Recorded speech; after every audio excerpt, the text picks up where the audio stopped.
Good afternoon, everyone. Hopefully you can hear me. So welcome to the ACEs 101, an Introduction to Adverse Childhood Experiences in Primary Care webinar. While the title of this webinar suggests a focus on primary care and a physician audience, much of the content is generally relevant and applicable to other areas of practice.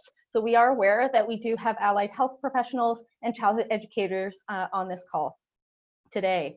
There will be a follow-up discussion or part 2 webinar, which is tentatively scheduled for this spring. And in the second session, we will dive deeper into trauma-informed care and changes we can make in our practices to create a supportive and safe environment for all. Throughout the presentation, if you have any general questions that you would like to have answered, please use the Zoom webinar Q&A feature. We will be moderating your questions throughout the webinar and we'll address them during the Q&A that follows the presentation. Please ensure that you use the Q&A feature and not the chat area for questions so that we can quickly answer any clarification questions that may come up during specific slides of the presentation. Note that all participants are muted during the webinar to avoid interrupted background noises. So please use the chat box only for urgent IT issues so that we can help problem solve effectively. Any questions that are not answered during today's webinar will be addressed in the follow-up email that will be sent to participants after the webinar. Now, I would like to introduce you to the speakers and facilitators for today's webinar. First, we have Dr. Rob Lehman. Hi, I'm Dr. Rob Lehman. I'm a general practitioner now, semi-retired in Gibson's on the Sunshine Coast in British Columbia.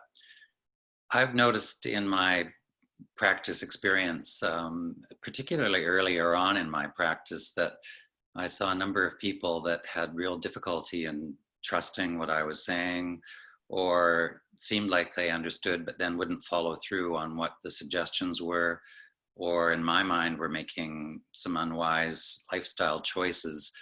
And I also noticed in them greater unhappiness in their lives generally. And then as time went on, an earlier onset of some of the more chronic diseases that we all deal with. These are people that can be labeled as difficult patients. And what I realized as I started learning more about them, there was usually some adversity in their background. And then I started learning more about childhood adversity, and it all started to fit together. So what we're going to be learning about today is how that childhood adversity affects people as they grow. Thank you. Thank you, Rob. And now I wish to introduce you to Dr. Shirley Z. Hi, I am a family doctor, a longtime family doctor like Rob, and have similar experiences. I had the privilege of initiating the Child and Youth Mental Health Collaborative in the province. And at the end of that, towards 2017, the information of the ACEs landmark study was made clear to us. So in so many years of practice, we had not known about this 1997-1998 study as physicians. It was like a very revealing moment as to what triggers a lot of the downstream health effects. And we started working on this particular area. I'm presently the chair of the ACEs working group for our community of practice. And I'm so delighted to turn over the presentation to Dr. Linda Uyeda, who's going to introduce herself and do the bulk of the presentation. Linda. Hi, everyone. My name is Linda Uyeda, and I'm going to introduce myself as part of my presentation. This is a fairly personal talk for me, and I'll share that as we go along. Just to start with my disclosures, I do give some presentations within the BC school districts, for private community groups, and for the divisions of family practice, and I'm on several steering committees and societies, but I do not have any commercial interests that arise from the talk today. I am being paid in the form of sessional payments by the Doctors of BC today. And this information that is being shared has been created alongside pending BC guidelines, which we hope will be released sometime early 2020. So my journey to understanding this information began about 16 years ago when I became a wife and a mom. And what happened was I started learning that my husband's and my journey as children was vastly different. Our families of origin were different, and I started wondering how we were going to raise our children. I knew we needed to be on the same page. So I turned my medical education to learning about how parenting works, the neuroscience of development. And this was after I had become a doctor, and the information that I was learning was very multidisciplinary, and it shaped the way I saw medicine, it shaped the way I saw illness. And so I'm really happy to share some of this information with you today. I am a family doctor. I currently practice at the Forensic Psychiatric Hospital. We have some of the most highly traumatized patients in the province there. And so once I started bringing this information into my own practice, I started seeing how it was changing the way I interacted with not only my patients, but also my coworkers and friends and family around me, and what a difference that made. In the last 3 years, I've also begun educating, like I said, in the community. And another big part of this is as I learned this information, I started learning about mindfulness. And so that's a big part of my life, a big part of my wellness, and that's another talk for another day. So just to get started on our topic, what I find when I share this information is that people often come to the talk and they hope to gain information to learn about what they can do for their patients or for the children that they're working with. And what they leave with is the fact that this information touches all of us. I don't think there's anyone who isn't touched by adversity in childhood. And so because this is a sensitive topic, I just want to share with people that this can be difficult, hearing this for the first time, to make sure you take time to recharge, check in with your support system, practice some self-compassion if this is difficult, and then consider contacting the physician health program or your other systems of support if this brings up unwanted memories or difficult feelings. So what we're going to go over today, we're going to talk about the importance of the ACEs study as a healthcare concern. I'm hoping that you can take away what happens within the developing child as they're exposed to chronic stress. So what I find is if I understand the physiology, I can actually help my patients understand it, and they're much more likely to engage in some of the things that I might suggest to help them with some of the problems that arise in their life. We're also going to talk about how to prevent ACEs and how to recognize and buffer children from these effects.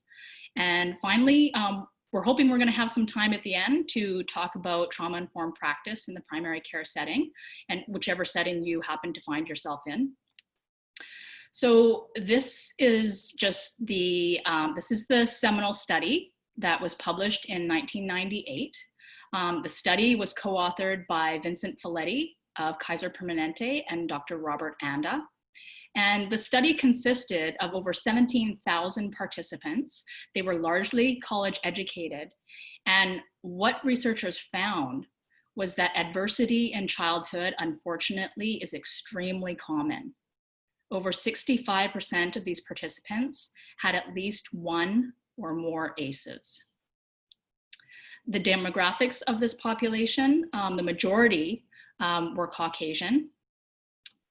And essentially what they found, now I just want to explain that these are 10 of the top adversities in childhood that they collected and turned into a questionnaire.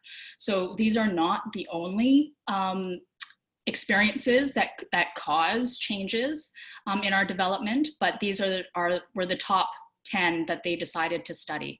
And so it consists of 5 personal experiences. So as a child before the age of 18, did you experience abuse in the form of physical, emotional, or sexual abuse? Did you experience neglect in the form of physical or emotional neglect? And then, was there household dysfunction? So was there anyone in the family who experienced mental illness, substance abuse? Was there a loss of a parent through divorce, death, or separation? Was there witnessed violence in the home? And then finally, was there a person who was incarcerated during those years as well? So when the researchers took a look at this information, collating how many of these adverse effects happened in childhood, what they began to realize was that there was a relationship between almost everything that you could measure, both mental and physical. So they found an actual dose-response relationship between how much accumulated adversity somebody experienced and their risks of developing all of these different forms of disease and risks. So anywhere from alcoholism to cancer, delayed memory of childhood, pregnancy. And so it was a real eye-opener to the researchers themselves. This quote by Dr. Vincent Folletti really reflects how I was trained as a family doctor. And so this is his quote: "Two broad mechanisms exist by which adverse childhood experiences transform into biomedical disease. So the first is how I was trained. Disease is the delayed consequence of various coping devices like overeating, smoking, drug use, and promiscuity. So for example, if you have a childhood filled with adversity, this can lead you to increased rates of depression and anxiety. And because of this, you end up overeating. Because you overeat, you are at risk for type 2 diabetes and therefore coronary artery disease." And so this was the model that I was trained in, and it really does lead to this judgment of you're making poor choices and this is leading to poor health outcomes. But there's another way we can look at this, and this is what the neuroscience is telling us, is that if you are brought up with a lot of adversity and a lot of stress in your life, this can set you up for chronic hypercortisolemia, so high levels of stress hormones and pro-inflammatory cytokines, which also can lead to disease in the form of things like chronic headache or back pain from chronic tension, primary pulmonary fibrosis, osteoporosis, and coronary artery disease.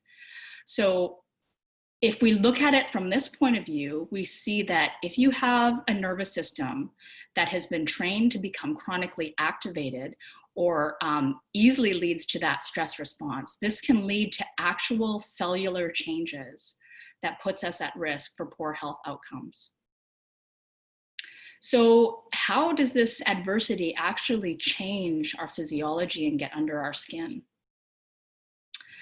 So we'll look at what happens when we feel like we're under chronic stress. So what the nervous system does is it tries to buffer us from these effects. And what does it do? Well, it'll elevate our stress hormones. So when that stress cascade is set off, we have elevated stress hormones that end up resulting in a whole host of things. One of the things that happen is that it will overstimulate our neurons. When our neurons become overstimulated too much, they'll try to protect themselves from retracting the connections that go out. And so what'll happen is those cells will actually shrink to avoid cell death. If we have shrinkage in important areas of our nervous system, like our cortex, our prefrontal cortex, which is the home of all of our creativity, our planning, our decision-making, this is going to be a problem. Our hippocampus is the area of the brain which helps us with memory and learning.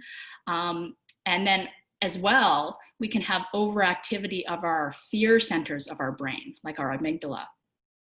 So if we compromise the areas where we have good problem-solving skills, we impair memory and learning, and we have poor impulse control, this can lead to those behavioral changes that we see that put people at risk.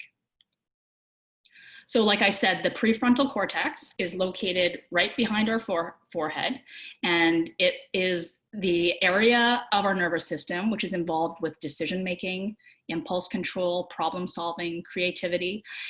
And if you think about a stressful situation, when we have something that mounts that fight or flight response, we don't want to have to think. We want to just respond. And so this isn't something that gets broken. This is a way of our nervous system to help elevate those, the bodily functions that allow us to move and get out of stressful situations.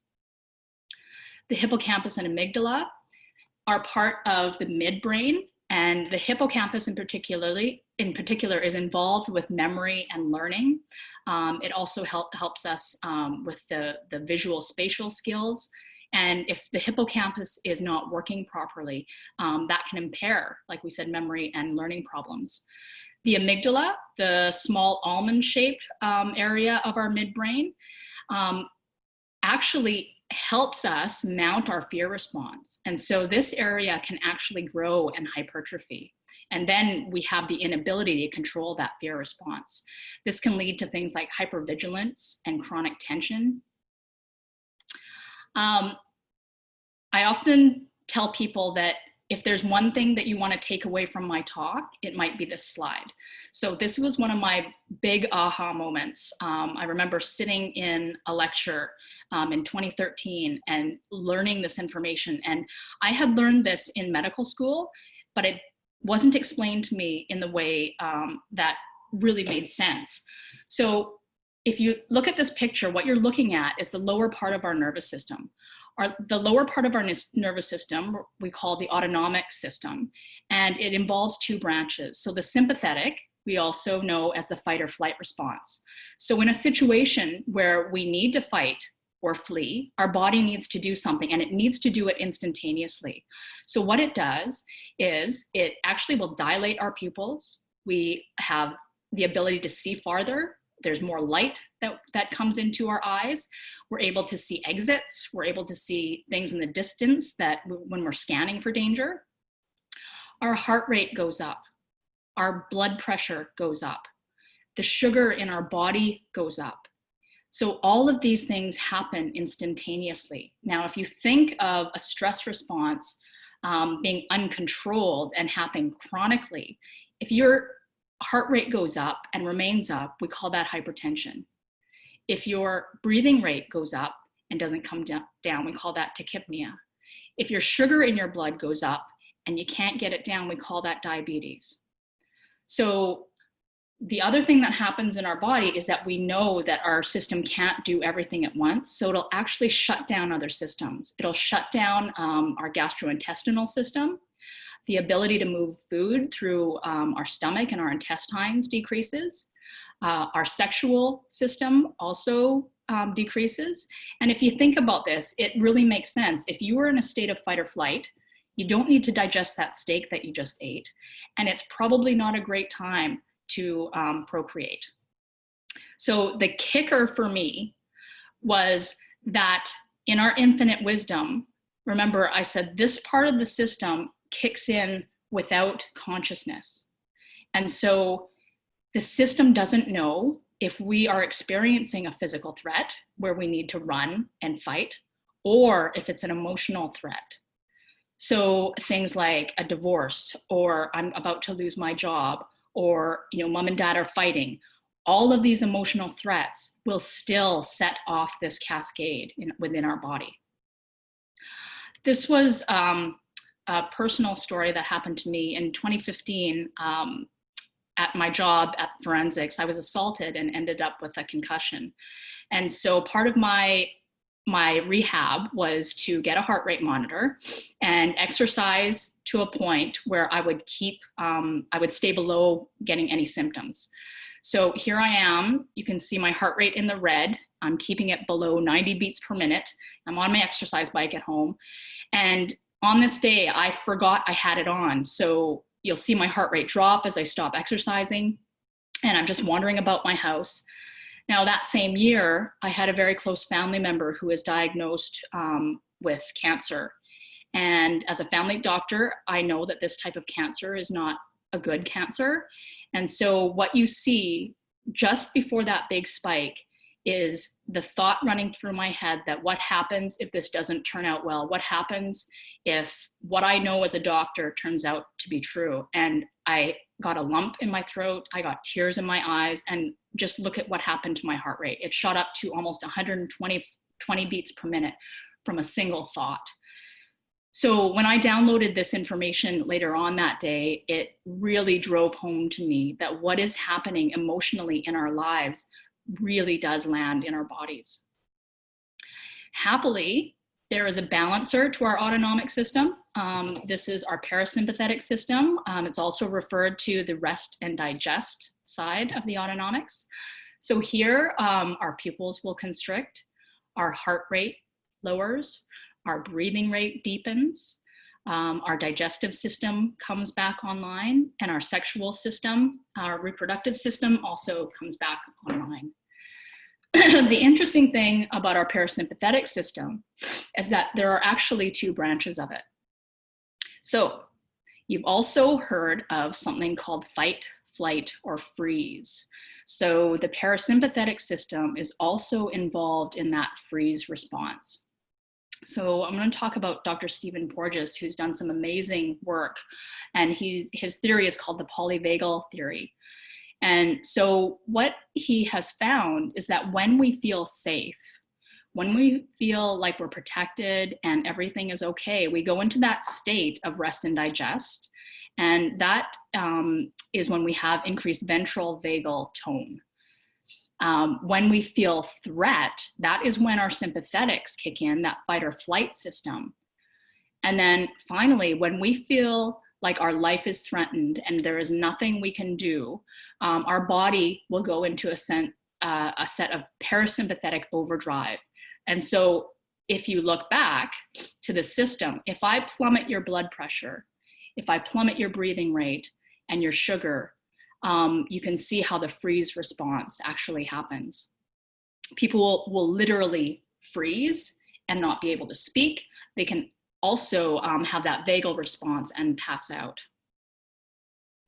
So shifting gears a little bit, as I became a parent and I was learning about how to help children go through adversity, I think the first thing that I learned was we need to protect children from stress, but what we need to understand is that not all stress is created equally.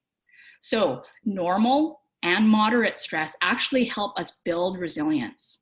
So positive stress, things like a new baby, a new job, a new challenging course.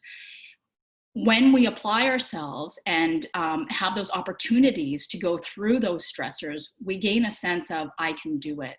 And this actually helps us build our resilience. Tolerable stress, things like a natural disaster, an earthquake, a tsunami, loss of a loved one, these things can also help us build our resilience, especially if we have somebody alongside us who is helping to buffer us from the stressors of those experiences.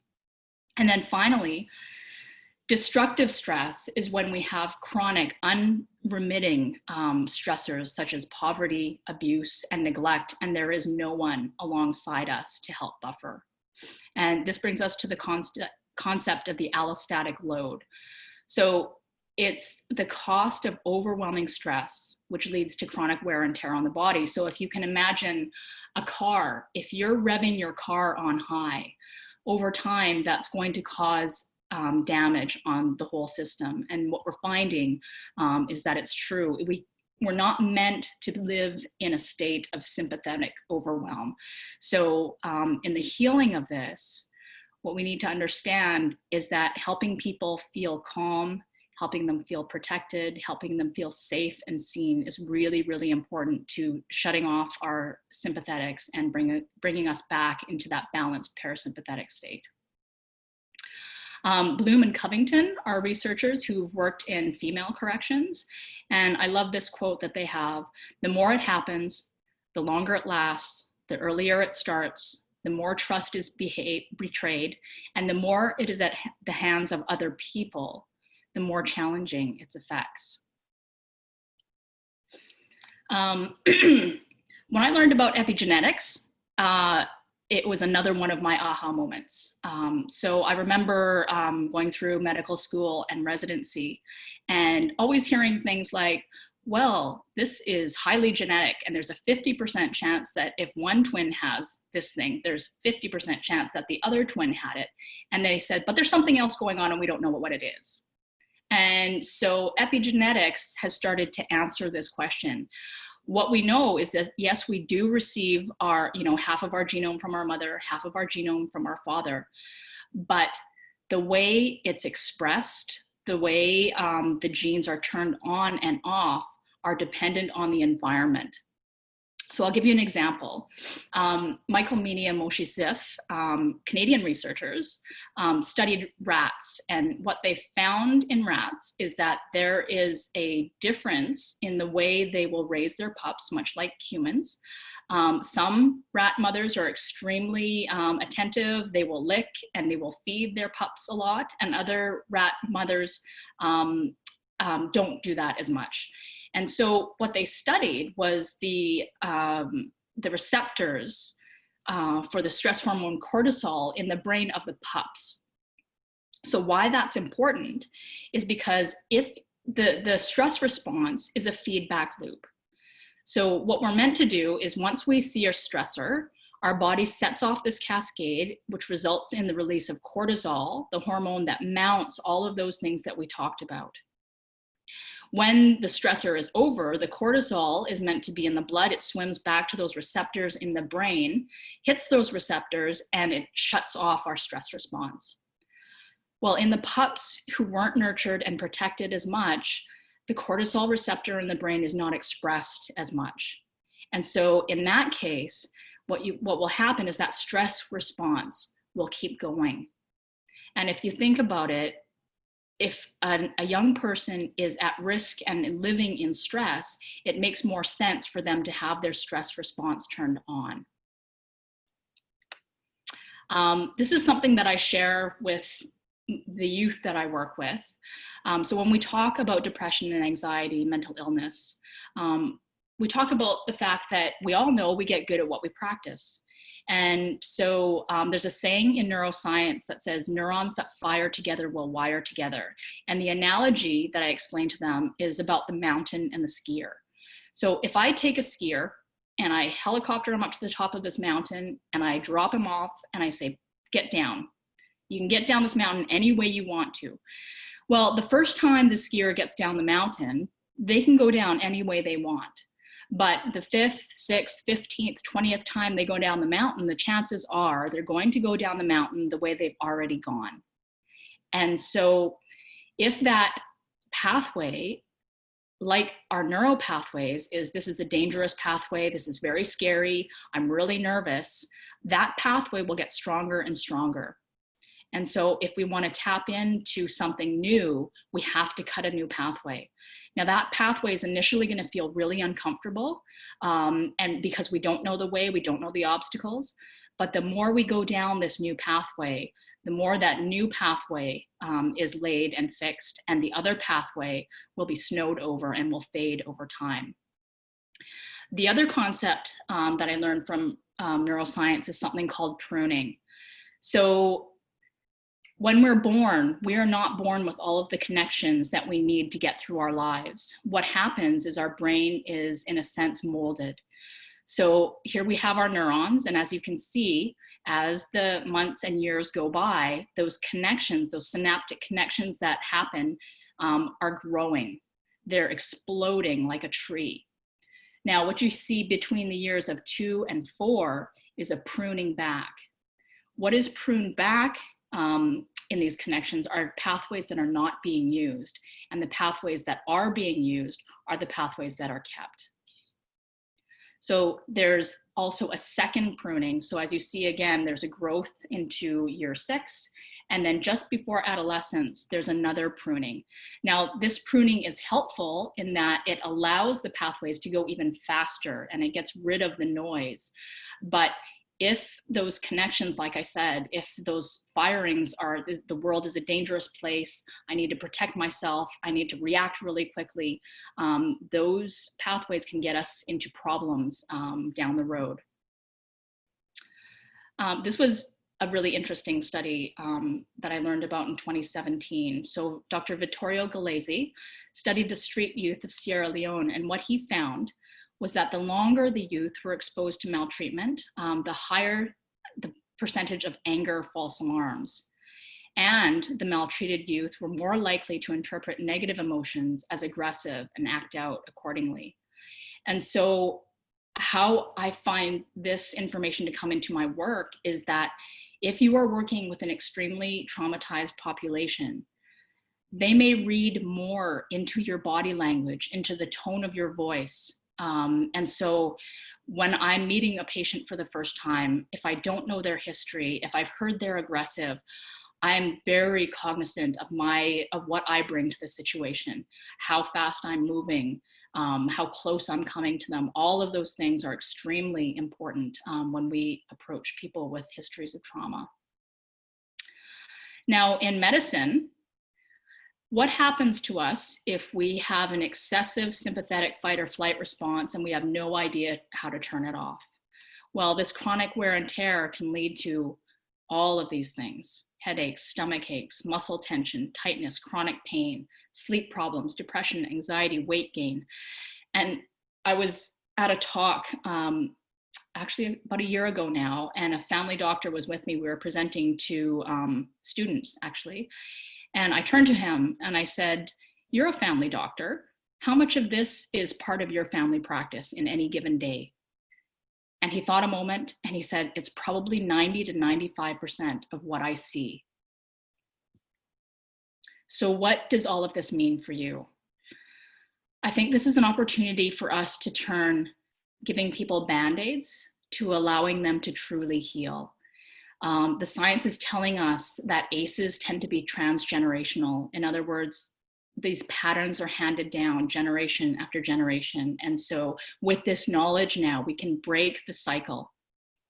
This is an analogy by Dr. Anda. So if you think about a burning house and you think, wait a second, smoke kills people. Well, I have a good idea. Let's take a fan and blow away all the smoke. Well, yes, you will get rid of the smoke that kills people, but what we know now is that we need to attend to the fire. We know what the fire is now. So what can we do? I'm just gonna check my time. What I found in my own practice, in my own family, is that this information allows us a chance to turn from a technician into a healer. So we can tackle ACEs in many ways. We can start at primary prevention. We can address the social determinants of health. The doctors of BC are working with government on this. We can help educate teachers, parents, and physicians, anyone who works with youth. We can also identify people who are at risk and help them manage and mitigate their stressors by championing things like mindfulness, CBT, yoga, counseling. And then finally, tertiary prevention and target people who are actively sick and seeking treatment for that. The biggest bang for your buck, and this is where I hold out the most hope, is that secure attachment relationships appear to be the antidote to trauma. So if we want to help somebody heal, what we need to do is to give them an experience where they feel safe enough to start trying new things. So the mismatch comes when we have a very stressful environment as we're growing up, and we've developed coping mechanisms to deal with that. And then going forward, these situations are no longer there, but our coping mechanisms are, and they're getting us into trouble. And so if we can help develop and actually help give people the experience of caring, connected relationships, this is the beginning of healing. And as well, personally, this has given me a chance to examine my own upbringing, what's happened to patterns in my family, the traumas that have happened to my parents and my grandparents. And it's helped me get a grounding in what I need to do to change things if I want to with my own children. Self-care comes into this. So for example, if we know now that that stress response is created to help us mobilize energy, right? But we also understand that emotional stressors are mobilizing the same energy. What we need to do then is to have an outlet and a way to blow off that energy. Back in the day when we were on the savannah and we were being chased by lions and tigers and bears, we would have run or we would have fought. And so in that way, we would have blown out our stress response. But what people do now is they have a bad day at work, they've had a fight with their boss or their spouse, they come home and they sit and watch TV, have a big plate of pasta and drink red wine. So the science is telling us, well, no, wait a second, I gave you all this energy, I gave you a way to deal with this stress, and it's sitting in our body, but we need to blow it out. So turning our attention then to trauma, the trauma-informed approach, my understanding is that this information is showing us that there is a behavioral system that protects our biology. And the reason why this gives me hope is that we no longer just have to target things like hypertension and diabetes and cardiovascular disease. We are going for the roots.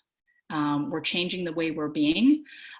So these things include helping to create systems of safety, trustworthy, and transparency, allowing opportunities for peer support, collaboration, empowering patients through hearing their voice and offering them choice, and attending to cultural, historical, and gender issues.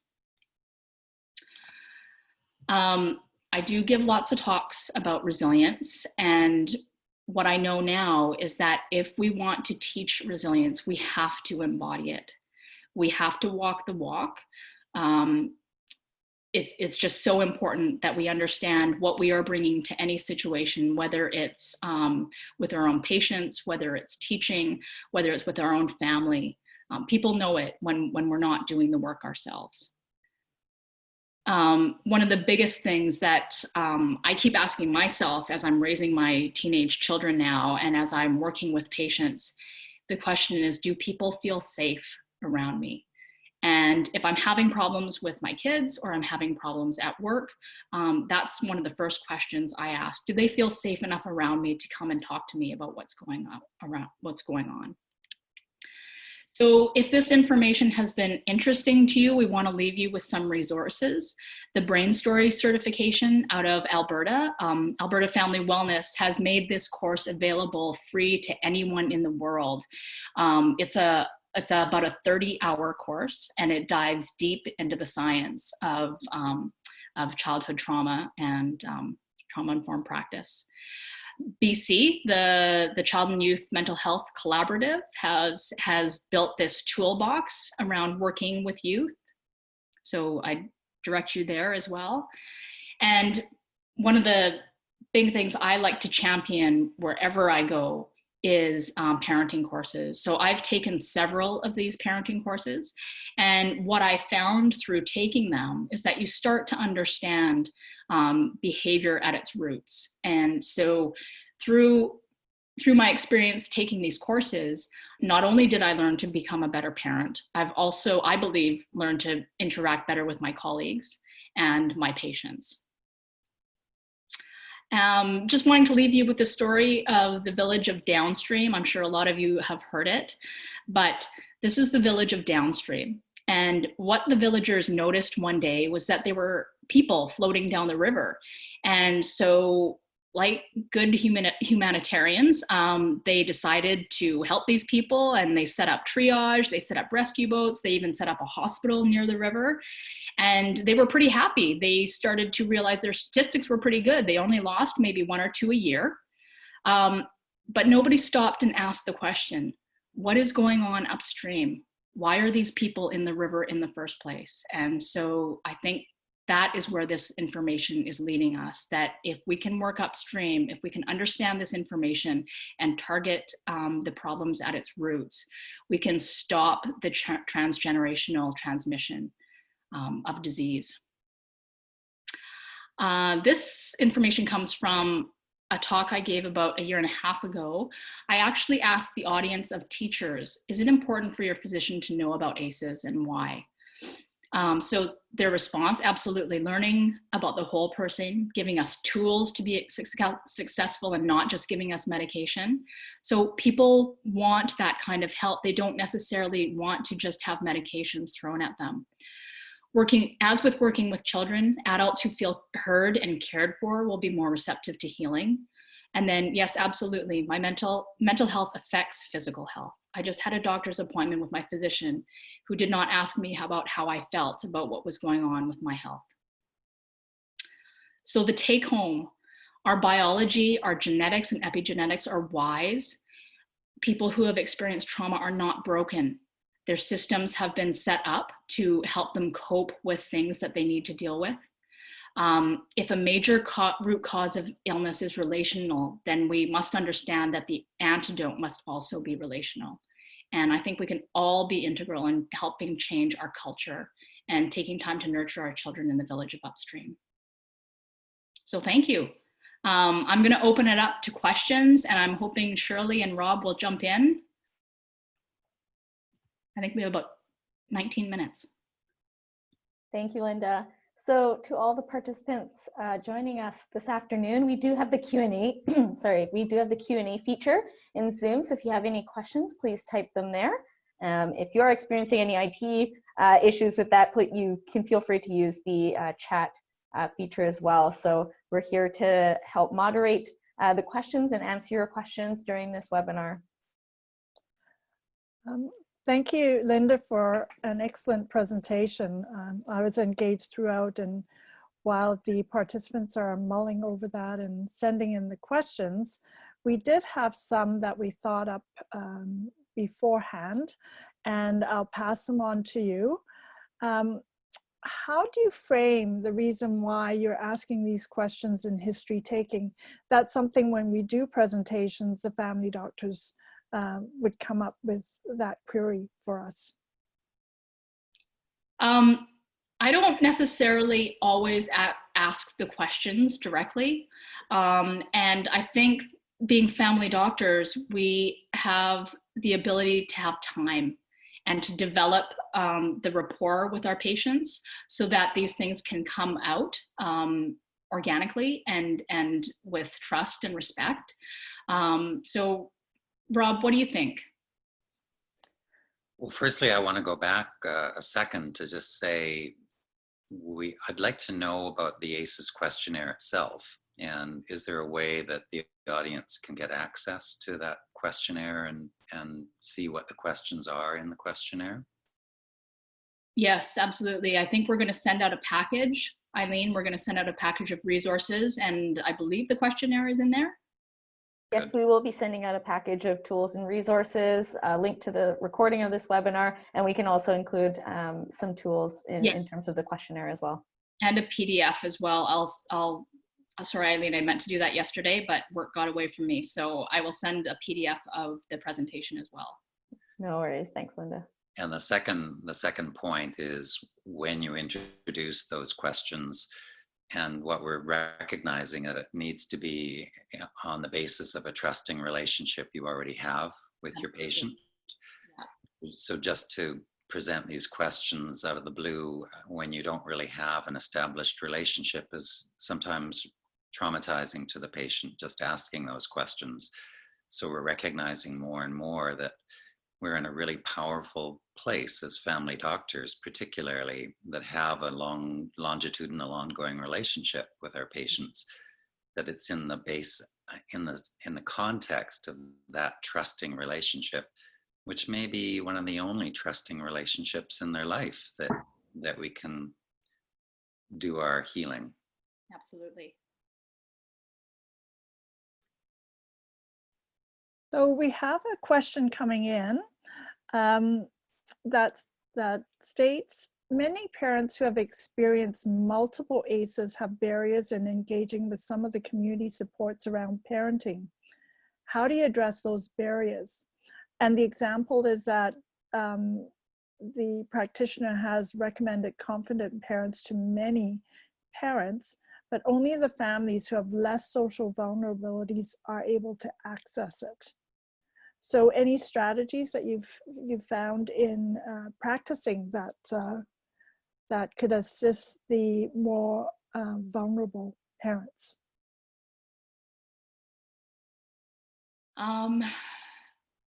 Well, it's interesting. We are hoping to bring a program called Touch Points to physicians. It's actually started over in Vancouver Island, and it actually will help give us the skills to work with our own patients and to help engage people at risk by meeting them where they're at, no matter where they are. So whether that's, engaging with a preschool teacher or their primary care physician or the MOA, it really is in helping people understand that they can feel safe with us and gaining the trust so that they feel like they're able to start opening up and making some changes. It's like trying to open that skiing pathway from your analogy with the mountain. Right. Of getting them on the new path is where it really takes that strength of that relationship to try to give the level of confidence to that person that you're talking to help them take the first steps in trying a new path, because it's going to be very frightening. Yeah, and what studies have shown is that it's in the relationship with their family doctor, whether or not they will follow through with even something as simple as taking a medication that we prescribe.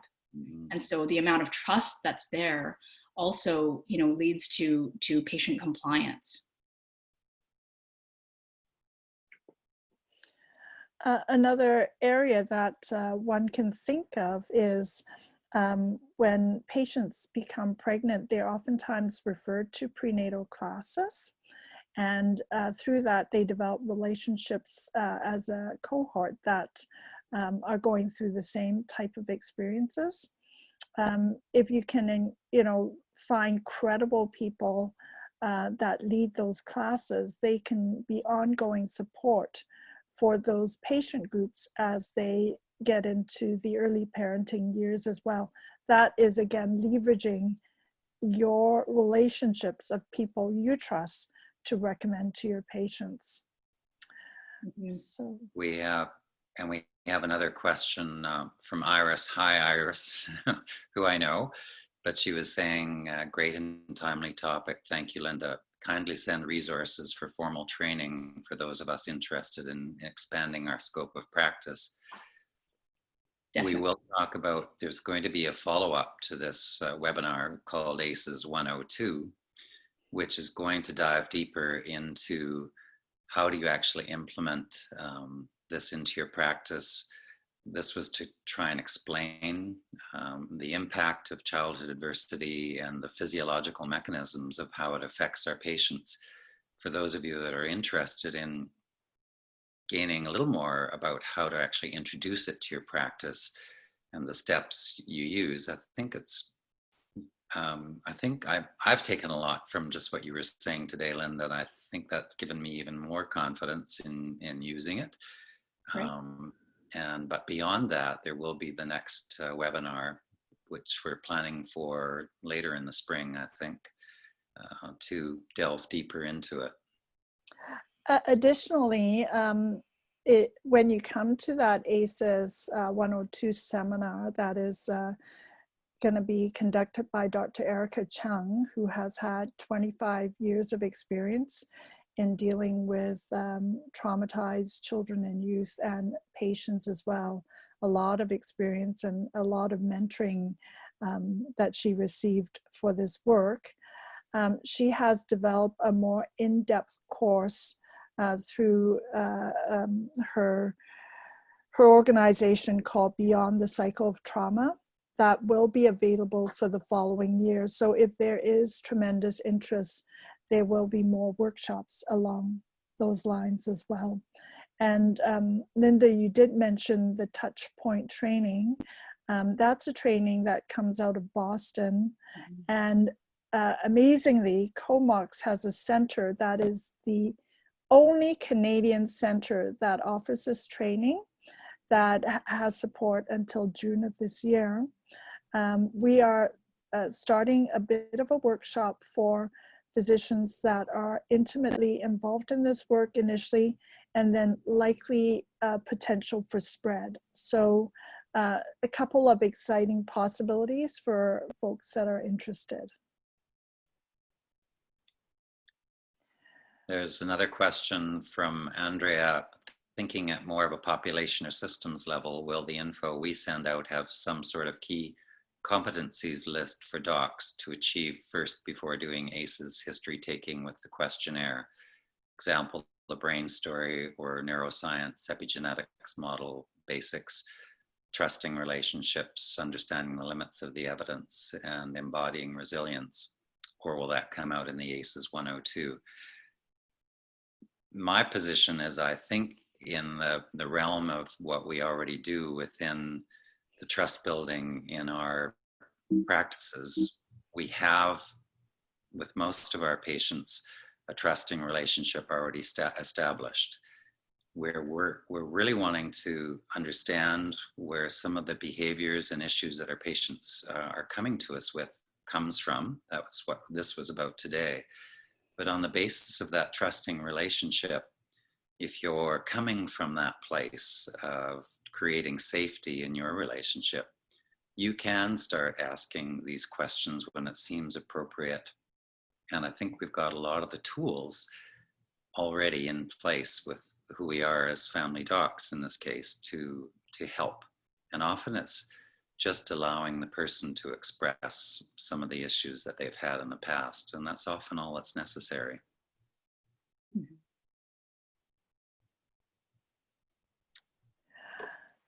So one question is, okay, there from Lynn, is that why is there a long delay from the study way back in 1998 to now in 2020?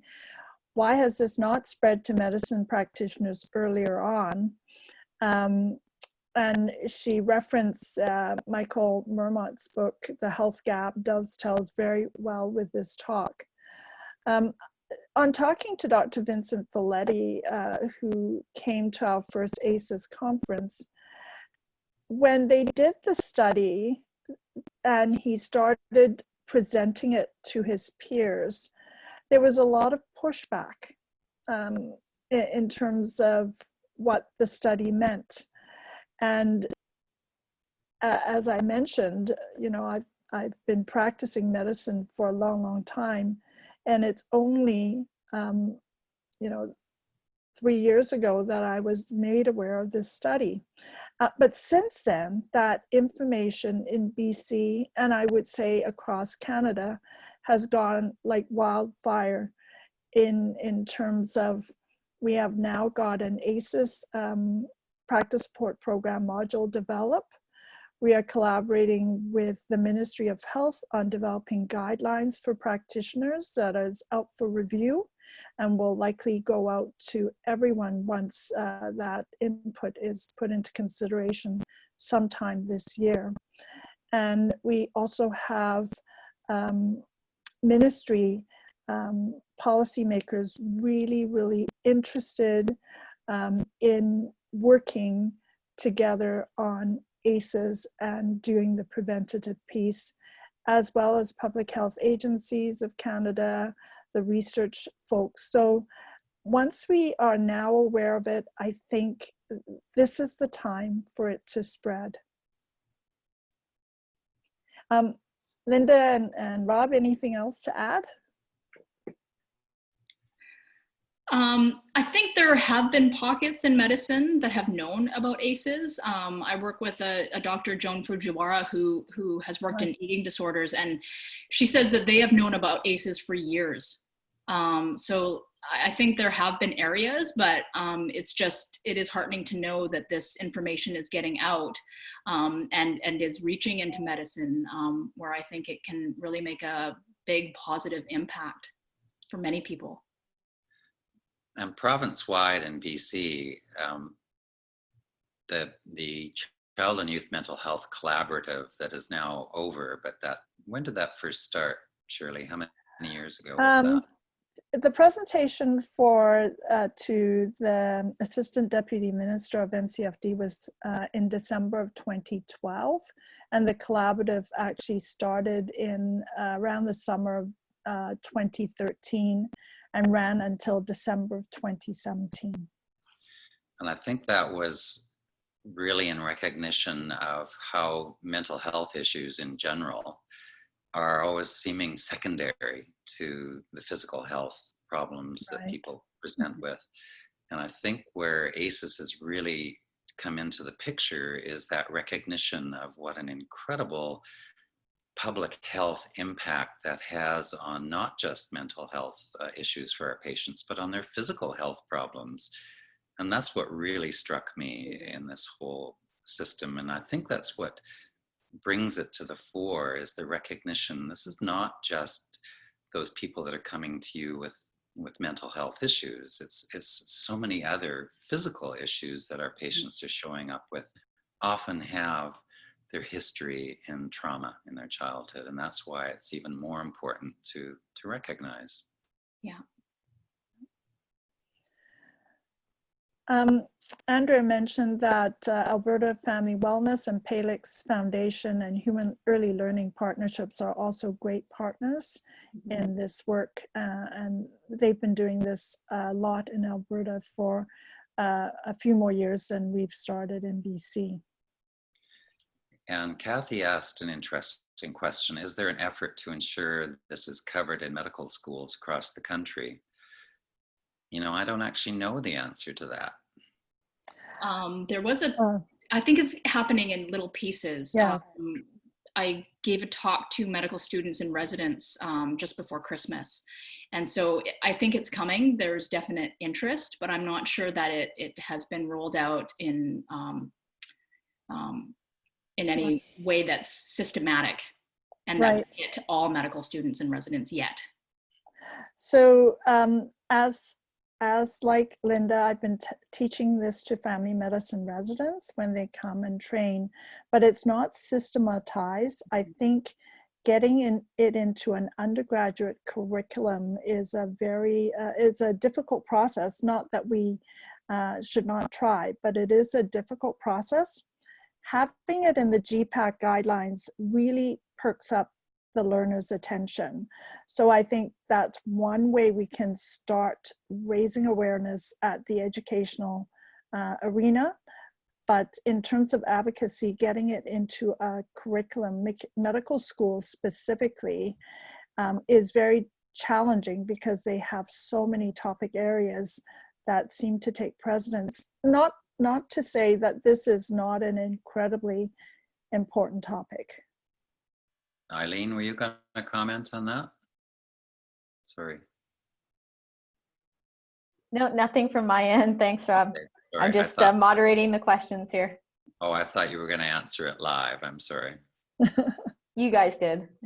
Okay. So another question is from previous audiences is how to gather this information in a sensitive way in patients that you surmise that have had significant trauma in the past. I think there has been answers in different ways, but perhaps Linda, you can frame it in a consistent way in which we can approach patients, and which is also coming out in the guidelines. Yeah. So as I said before, I work in forensics, where we know we have highly traumatized populations, and I also work in several youth clinics. And so we actually don't use the formal questionnaire in either setting. But what I've found is that if I come across somebody who I suspect, and you will suspect it because maybe they have the thick chart syndrome, they have many of these medical illnesses, hypertension, diabetes, high cholesterol, and you start to suspect it, and then maybe they're a little bit difficult sometimes. And so with those patients, I just try to ensure that they feel safe. And then I also try to educate them about the whole the slide that I showed you with the autonomic nervous system.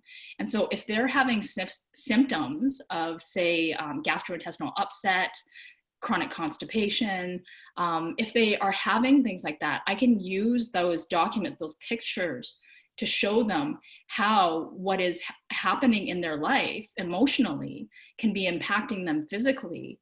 And when they understand that physiology, I just find their motivation changes. You know, so their willingness to engage in treatment, their willingness to engage in self-care, exercise, going for walks, talking to their friends, all of those things start to shift, which is extremely powerful.